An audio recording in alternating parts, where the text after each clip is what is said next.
अभी आप सुन रहे हैं सिंगर सनोज राजा और अनुप्रिया को।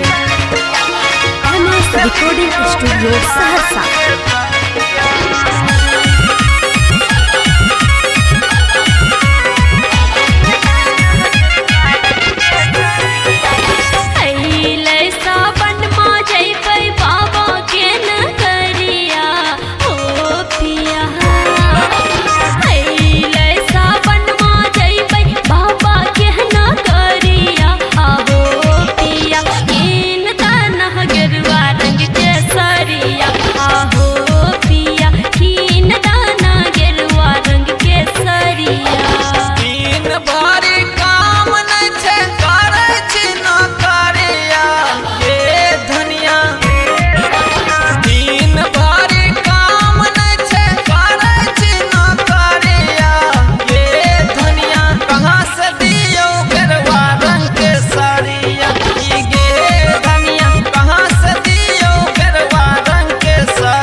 मनबा के हम अपन लालसा पुरैबै।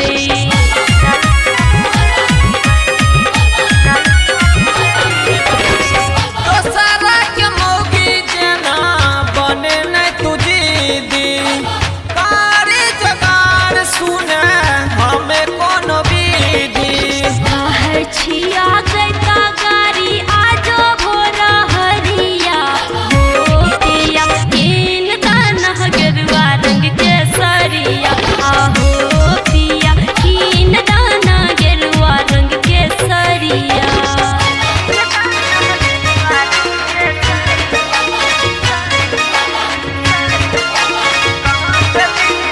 अभी आप सुन रहे हैं सिंगर सनोज राजा और अनुप्रिया को।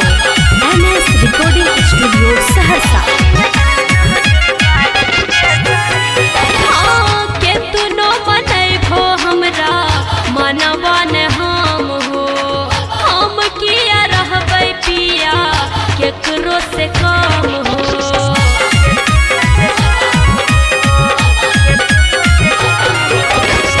नहीं जे मन भी तू चले देबो कीन गे।